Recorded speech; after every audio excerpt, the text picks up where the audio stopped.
Dito sa Papa Dudut Stories, ikaw ay hindi nag-iisa.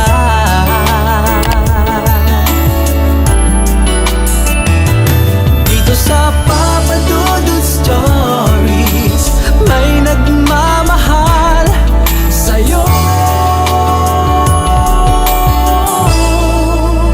Papa Dudut Stories, Papa Dudut Stories. Sa lahat po ng mga nakatuto ngayon, huwag pong kalimutan mag-like, mag-share at mag-subscribe. Maraming salamat po sa inyong lahat.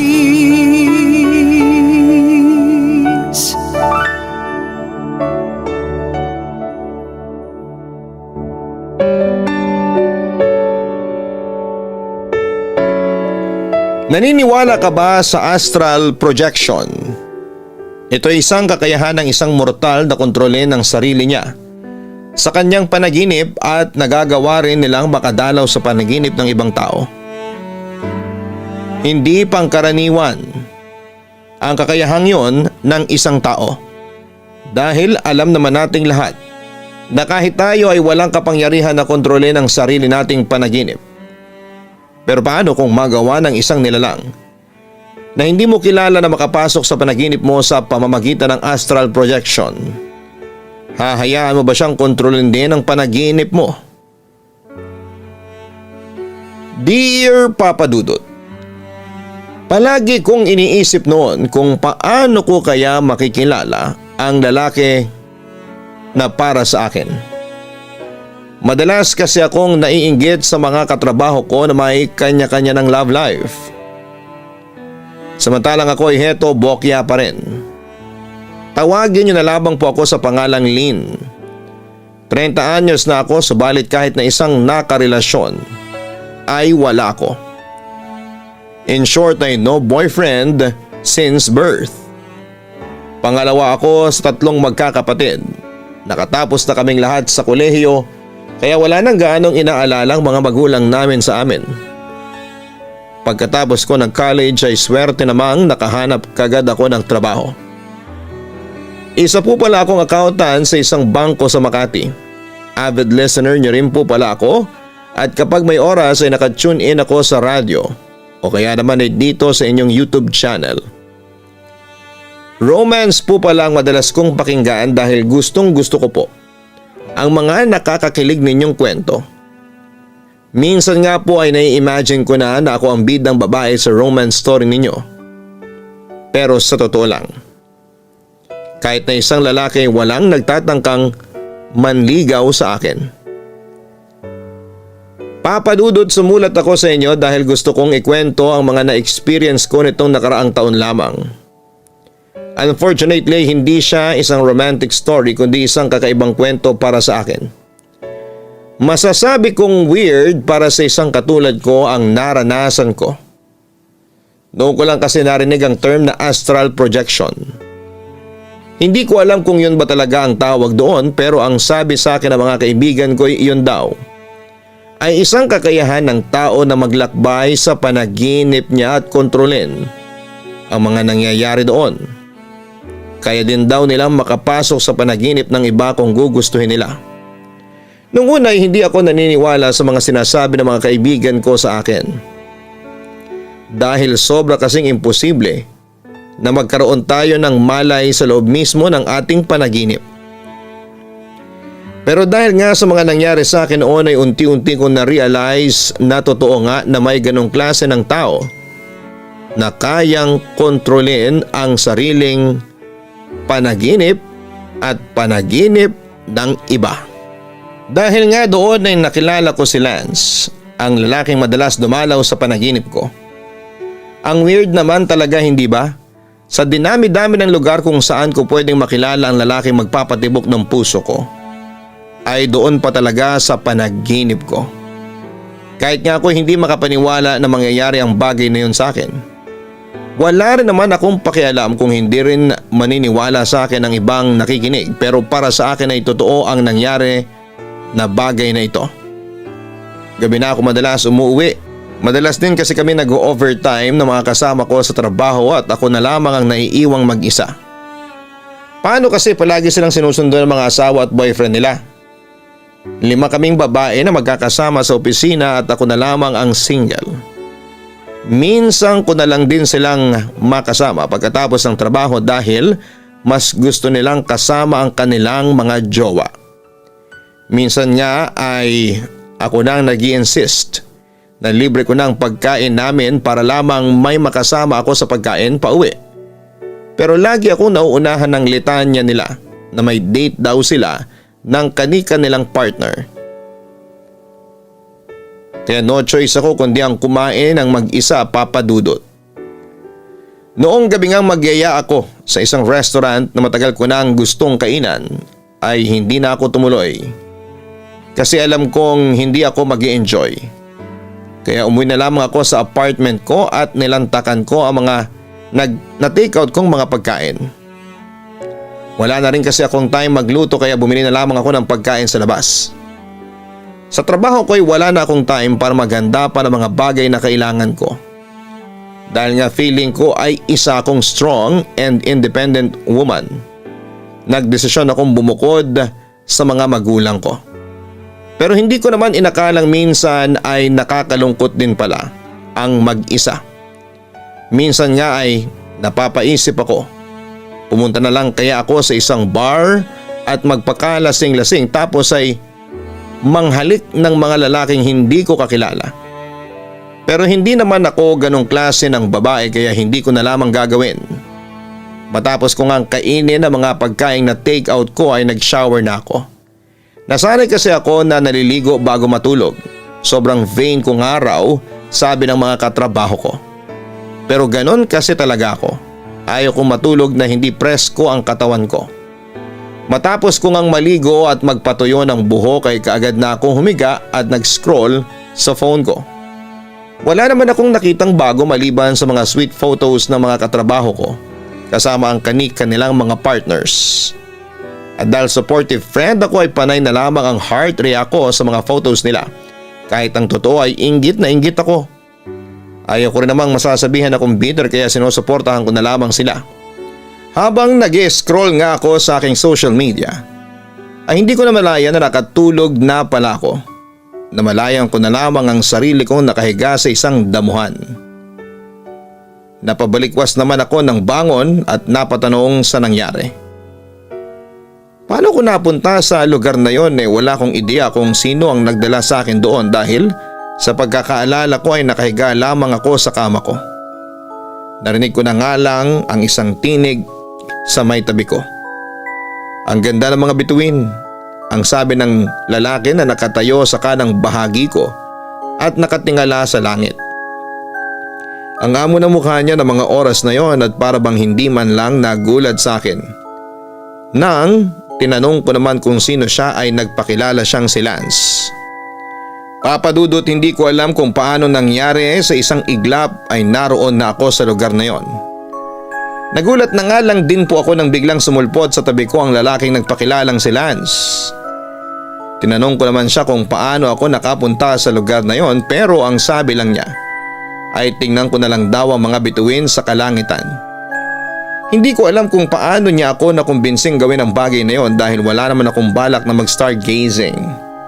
Kaso hindi ko rin alam kung ano ang nagtulak sa akin para sundin siya. Tinignan ko ang kalangitan at totoo nga napakagandang pagmasdan ng langit sa gabing yon. Hindi ko na malayan ang oras na naroon ako. Hindi ko nga alam kung ano ang oras ng panahon na yon dahil nasa damuhan lamang kami ni Lance. Para rin kasing inaakit ako ng mga bituin at titigan pa sila hanggang sa tumingkad pa ang kanilang liwanag. Hindi ko rin alam kung bakit hindi ko man lang magawang makapalag sa mga pangungumbinsi ni Lance na titigan lang ang mga ito. Kahit alam kong hindi naman talaga ako dapat naroon. Isang tanong lang niya ang nakabasag sa katahimikan ko. Ano raw ang gusto kong hilingin sa mga tala? Tinanong ko siya kung bakit ako hihiling. Hindi naman yon falling star para humiling ako. Isa lang ang nasabi niya sa akin, maririnig din naman daw ng mga bituin ang kahilingan ko at sigurado siyang matutupad yon. Ginawa ko naman ang sinasabi niya at humiling ako na sana ay makilala ko na ang lalaking makapagpapatibok ng puso ko. Sumunod naman niyang sinabi na pumikit daw ako habang sinasabi ang kahilingan ko at ginawa ko naman.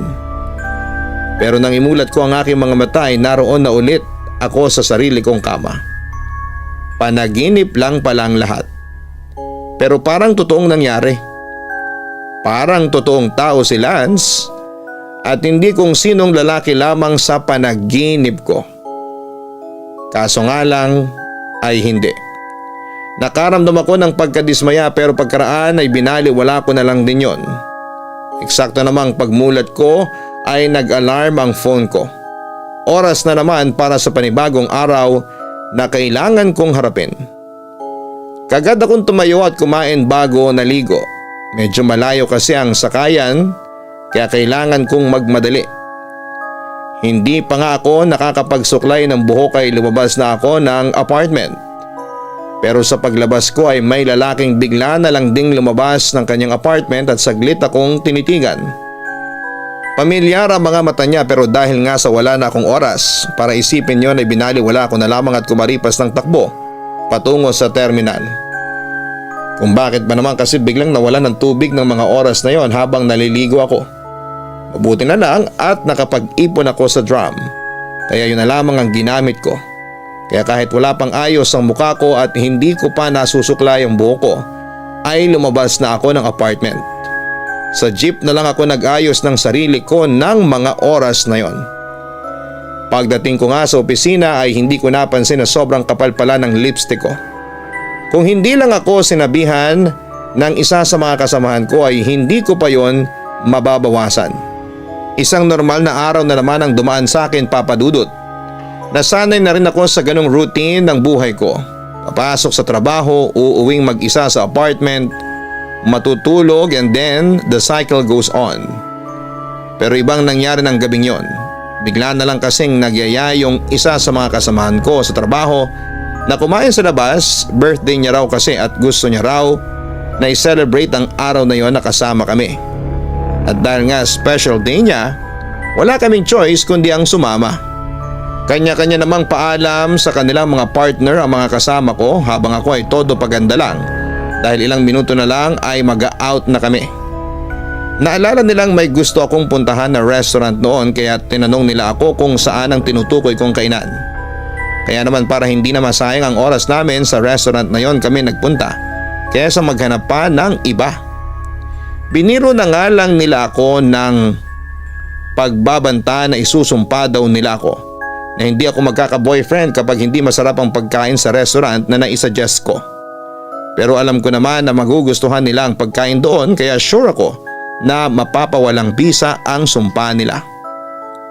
Hindi nga ako nagkamali, Papa Dudut, na gustuhan naman nila ang mga pagkaing in-order namin sa restaurant na yon. Dahil sa gutom ay agad naming nilantakan ang mga pagkaing nakahain. Pero habang kumakain ako ay may napansin akong lalaki sa may kabilang table. Hindi naman siya kalayuan sa amin kaya naaninag ko ang pamilyar niyang muka. Lalong lalo na ang mga mata niya. Sa pagkakaalala ko ay siya yung lalaking nakasabayan kong lumabas ng apartment at saglit akong tinitigan sa mga mata. Hindi ako magaling makatanda ng mukha pero matalas pa naman ang memorya ko. Siguradong sigurado ako na siya yon. Pero bakit siya nag-iisa at bakit nandito siya? Hindi kaya sinusundan niya ako? Nagkataon lang siguro na nandito rin siya at napansin naman ng mga kasamahan ko na nakatitig ako sa lalaking yon ng mga oras na yon. Tinanong ng isa kong kasama kung kilala ko raw ba siya at parang halos hubarang ko na kung titigan ang lalaking pamilyar lang naman sa mga mata ko. Kaagad ko namang kinontra ang katrabaho ko at sinabing hindi ko siya kilala. Simula noon ay inasar na nila ako hanggang sa pag-uwi. Nang makalabas nga kami ay sumabay rin siyang lumabas pero nauna siyang sumakay ng taxi sa akin. Kaya naman doon ko nakasigurado na nagkataon lang ang lahat at hindi ako sinusundan ng lalaking yon. Matapos nga ang dinner namin ng mga kasamahan ko sa trabaho ay kanya-kanya na kaming lakad. Ang iba sa amin ay uuwi sa asawa at ang iba naman ay sa kanya-kanya sigurong boyfriend.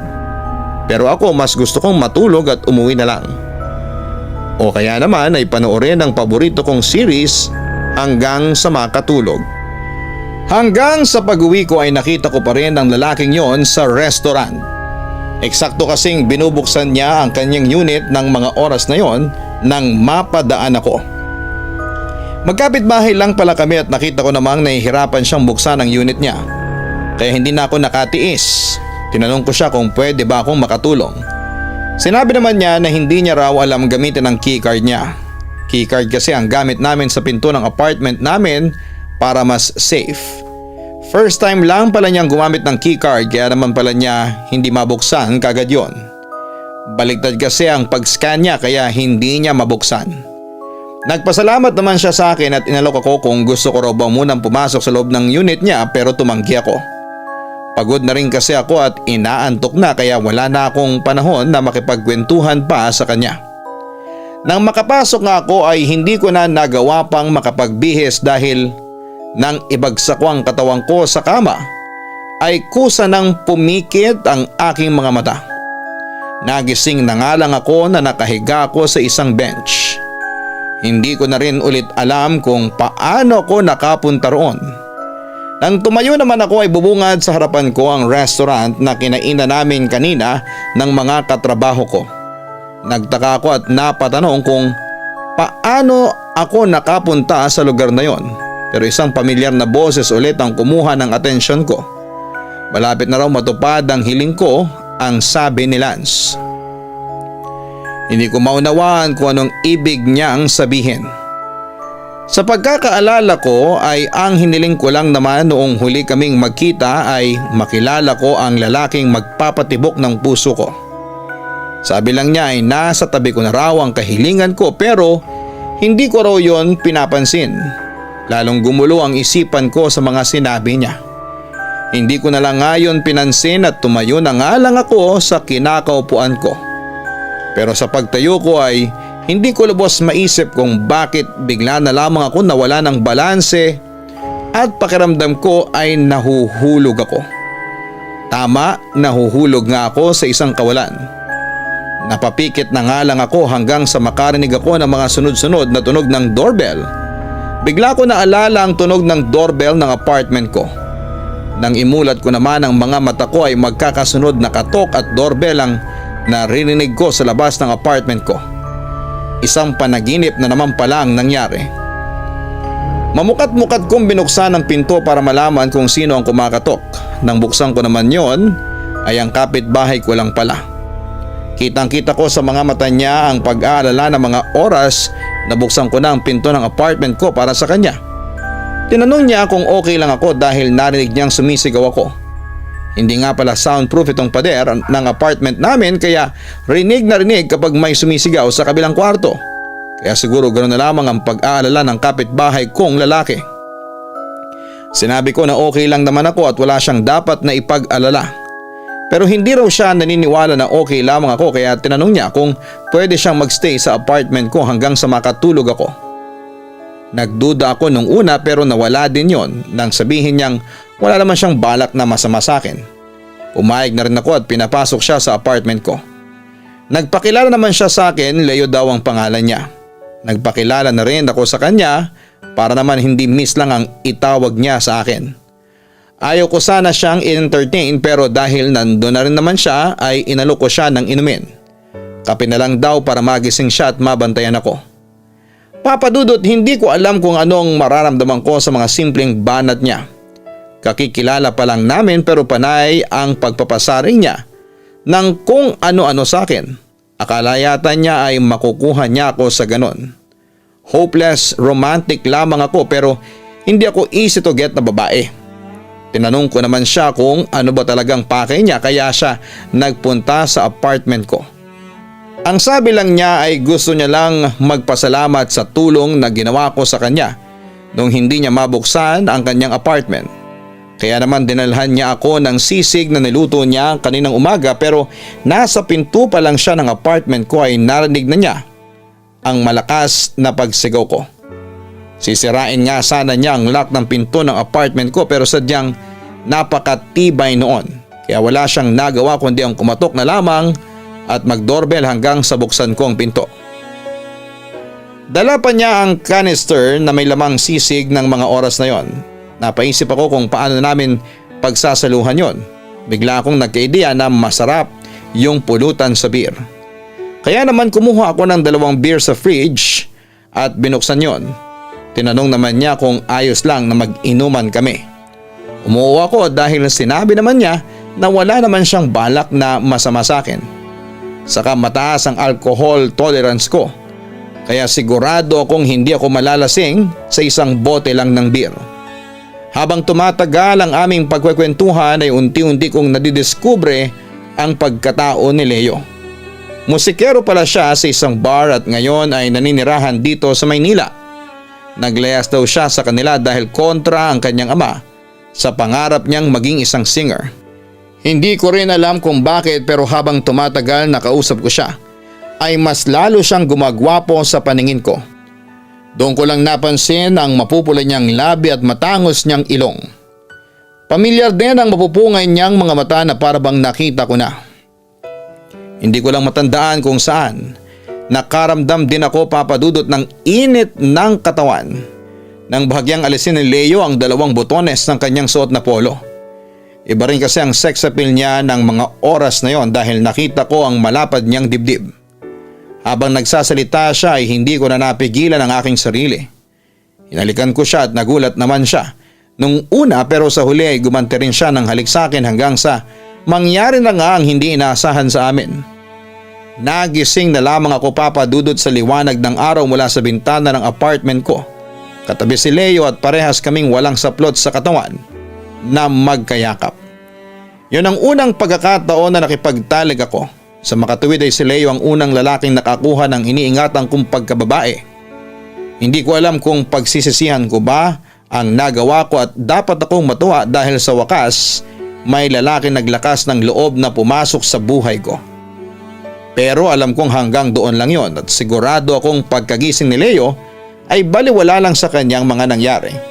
Normal lang akong bumangon sa kama ko at hinayaan siya na sa mga oras na yon ay natutulog pa.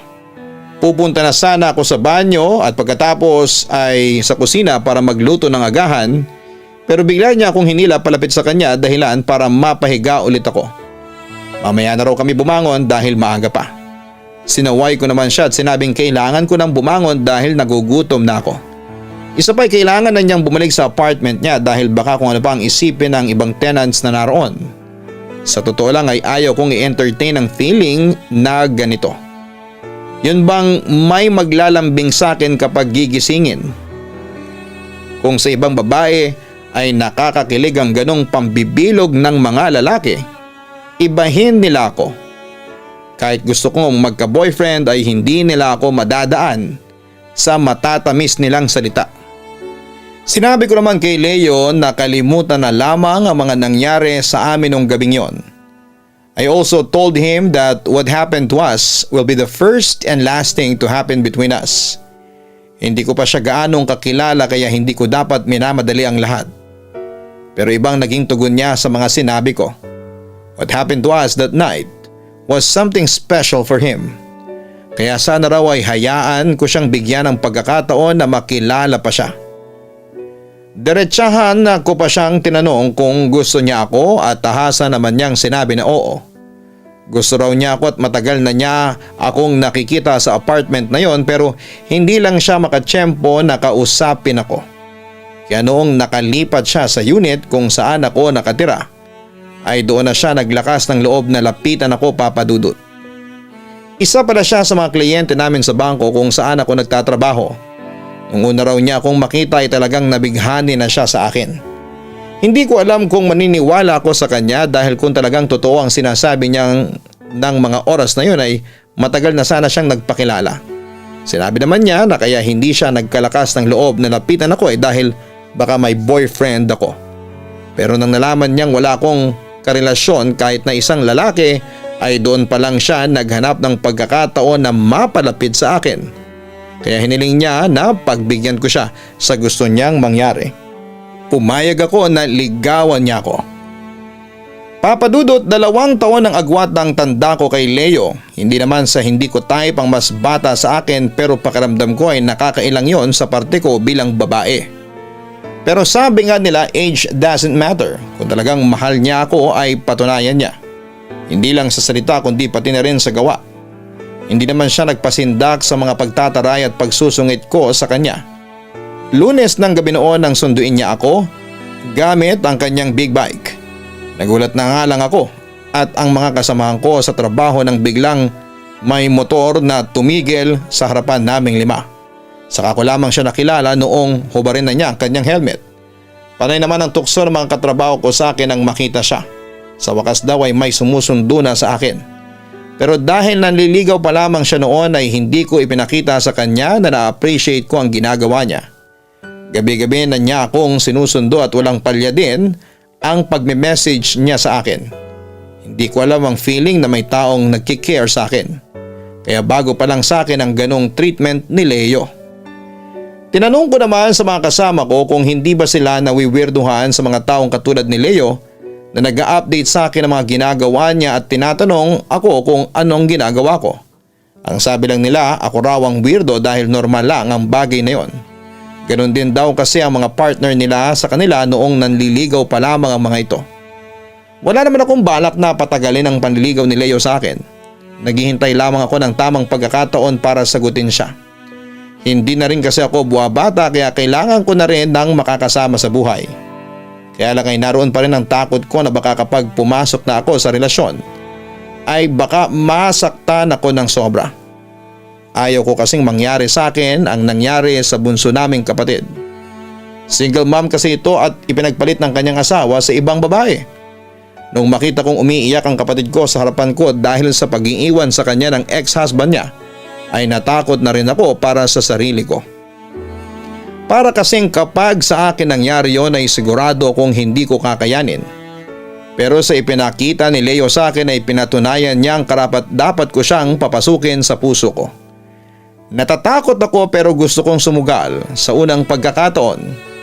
1 buwan na rin siyang nanliligaw sa akin noon.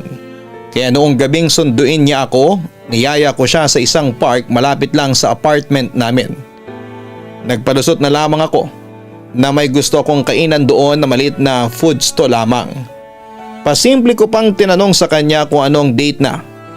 Sumagot naman siya, pagkatapos ay sinabi kong tumigil na siyang manligaw. Nagulat siya sa sinabi ko pero akala ko ay titigilan niya ako. Ang sabi lang niya sa akin ay hindi siya titigil hanggat hindi niya nakukuha ang matamis kong oo. Kaya bago pa siya magwala sa park ay sinabi kong tumigil na siya sa panliligaw dahil ang date na yon ay ang date na magse-celebrate kami ng anniversary naming dalawa bilang magkasintahan. Papadudot nang sagutin ko si Leo ay nagpakita ulit sila sa panaginip ko. Sa pagkakataong yon ay nasa lumang bahay kami. Hindi ko alam kung kaninong bahay yon pero namalayang ko na lamang ang sarili kong nakatayo sa malaking tarangkahan nito na kulay berde. Tinanong ko si Lance kung nasaan kami at bakit kami naroroon. Ang tangi lang niyang sinabi ay malalaman ko rin pagdating ng tamang panahon. Kahit kailan ay wala talaga akong nakuhang matinong sagot kay Lance. Basta ang sabi lang niya na ngayong nakita ko na ang lalaking matagal ko nang hinahanap na siyang magpapatibok ng aking puso ay hindi ko na raw dapat pang pakawala ng pagkakataon. Basta ang sinabi lang niya ay yun na ang una at huling pag-ibig na darating sa buhay ko. Masyadong malalim ang mga salitang binitawan niya habang kausap niya ako. Pero kahit isa sa mga sinabi niya ay walang naging malinaw na sagot sa akin. Nagising na lamang ako nakatabi ko sa kama si Leo. Pero sa kama na niya ako nakahiga at hindi na sa sarili kong kama. Nang imulat niya ang kanyang mga mata, kasabay ko ay halik kaagad sa noo ang sinalubong niya sa akin. Pagkatapos noon ay may bigla na lamang tumawag sa kanya. Nang sagutin naman niya yon ay nakita ko sa kanyang mga mata ang pagkagulat at sumunod ang pagdaloy ng luha sa kanyang mga mata. Para bang isang masamang balitang nakarating sa kanya nang sagutin niya ang tawag. Namatay na raw ang kanyang lolo sa sakit na cancer kaya kailangan niyang umuwi ng Cavite. Lapit siya sa kanyang lolo kaya ganoon na lamang ang lungkot na naramdaman niya nang mabalitaan ng mga nangyari. Bilang isang girlfriend ay dinamayan ko siya sa kalungkutan niya. Unang araw pa lamang namin bilang magkasintahan na iyon kaagad ang bumulaga sa amin. Ramdam ko ng mga oras na iyon ang bigat sa dibdib ni Leo. Pinipilit man niyang ngumiti sa harapan ko ay kita ko naman sa mga mata niya ang lungkot. Sinigurado ko naman sa kanya na hindi ako aalis sa tabi niya kahit anong mangyari. Kaya nung araw din na yon ay nagpaalam muna ako sa office na hindi na muna ako papasok sa trabaho dahil sasamahan ko ang boyfriend ko sa Cavite. Nung araw din yon ay agad kaming nagbiyahe papunta sa kanila. Nang makarating ako sa bahay kung saan nakaburo lang kanyang lolo, ay parang naging pamilyar sa akin ang lahat. Lumang bahay yon na may kulay green na gate. Hindi ko lang maalala kung saan ko nakita ang lugar na yon pero parang nakarating na ako doon. Nang pumasok kami sa loob ay sinalubong si Leo ng mga kamag-anak niya. Hindi naman niya napigilan ang sariling humagulhol sa pag-iyak nang makita ang ataol ng kanyang lolo. Kahit ako ay parang pinupunit ang puso habang nakikita ko siyang nasasaktan. Nang mahimasmasan na si Leo ay saka ko siya nilapitan. I'm sure he needs my comfort that time kaya niyakap ko siya at sinabing nandun lamang ako sa tabi niya parate. Hindi ko alam kung sa anong paraan ko mapapagaan ang kanyang kalooban. Kaya naman kahit saan siya magpunta ay sinusundan ko siya. Inanyayahan pa niya ako sa isang kwarto kung saan siya madalas matulog sa bahay na yon. Noong doon pa siya nakatira. Nakadisplay doon ang pictures niya kasama ang kanyang lolo. Sinabi niya sa akin na ang lolo lang niya ang sumusuporta sa kanya sa lahat ng kanyang pangarap. Malayong malayo sa trato ng kanyang ama sa kanya. Pero habang pinagmamasdan ko ang mga litratong nakadisplay sa mesa, ay isang larawan ang nakapukaw ng aking atensyon. Isang pamilyar na mukha ang agad na rumihistro sa isipan ko nang makitang larawan ng isang lalaking kalong ang isang batang lalaki. Tinanong ko si Leo kung sino ang lalaking yon at nagulat ako nang sabihin niyang si Lolo Lance niya ang nasa larawan at ang batang kalong nito ay siya. Tamang hinala ko, Papa Dudut. Si Lance na madalas dumalaw sa panaginip ko at si Lance na lolo ni Leo ay iisa. Ganoon na lamang ang pagkagulat ko sa natuklasan ko. Kaya pala pamilyar sa akin ang lumang bahay na yon ay dahil nakarating na ako roon sa panaginip. Hindi ko may paliwanag ang nararamdaman ko matapos sa mga nalaman ko. Hindi rin ako makapaniwala na nagawa ng lolo ni Leo na paglapitin kami sa pamamagitan ng panaginip. Papa Dudut, malaking misteryo pa rin para sa akin ang mga nangyari. Hanggang ngayon nga ay hindi ko pa rin sinasabi kay Leo ang lahat dahil baka magulat din siya oras na malaman niya na ang lolo niya ang naging daan para magkakilala kami at mahulog ang loob sa isa't isa. Wala rin akong ideya kung paano nagawa ni Lolo Lance na pumasok sa panaginip ko pero malaki ang pasasalamat ko sa kanya dahil kung hindi dahil sa kanya ay hindi ko makikilala ang lalaking bibihag ng aking puso. Alam kong may mga magsasabing malabong mangyari sa totoong buhay ang nangyari sa akin pero wala akong pakialam. Gusto ko lang sabihin na may mga misteryo sa buhay natin na hindi natin kayang paniwalaan dahil palagi tayong nakakulong sa realidad na imposibleng mangyari ang isang bagay na walang konkretong patunay. Pero sa maniwala ka man o hindi ay nangyari ang mga bagay na malayo sa totoong buhay sa akin. Hanggang dito na lamang po, Papa Dudut, at gusto ko sanang magpasalamat sa pagbabasa ninyo ng kwento ko. Gusto ko rin sana kayong imbitahan sa kasal namin ni Leo sa 1 taon. Nag-propose na kasi siya sa akin kaya naman nag-yes na ako. Ngayon nga ay naghahanda na kami para sa kasal namin kaya sana'y makadalo ka. Marami pa sana akong gustong ikwento sa inyo pero kulang ang 1 araw para doon. Kaya kung paunlakan mo ang aking imbitasyon na isa ko sa mga pinakamasayang bride na ikakasal.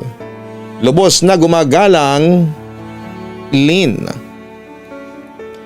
May mga pagkakataon sa buhay natin na nawawala na tayo ng pag-asang makikilala pa natin ang taong magmamahal sa atin. Pero hindi tayo dapat na sumuko dahil anong malay natin? May isang nilalang na gumawa ng paraan para matagpuan natin ang taong magpapatibok ng puso natin. Tulad na lamang ng letter sender nating si Lynn na inakalang wala nang lalaking magmamahal sa kanya. Ang hindi niya alam ay nasa tabi lamang pala niya ito.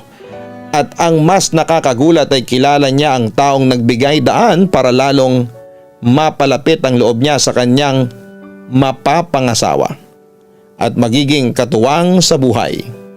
Huwag kalimutan na mag-like, mag-share at mag-subscribe. Hanapin po ang Kaistorya YouTube channel at Papa Dudut Family YouTube channel.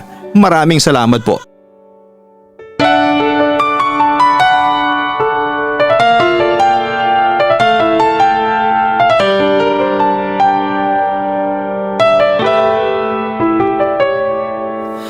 Ang buhay ay mahiwaga,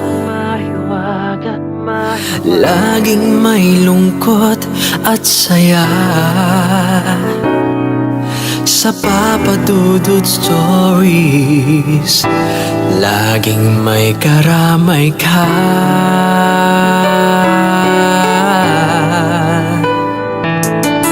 Mga problemang kaibigan, dito ay pakikinggan ka. Sa Papa Dudut Stories, kami ay iyong kasama. Dito sa Papa Dudut Stories, ikaw ay hindi nag-iisa.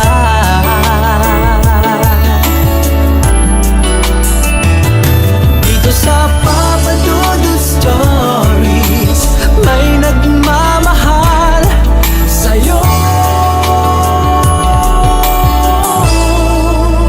Papa Dudut Stories, Papa Dudut Stories,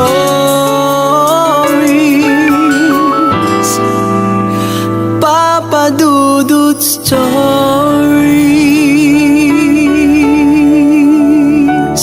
Hello mga ka-online, ako po ang inyong si Papa Dudut.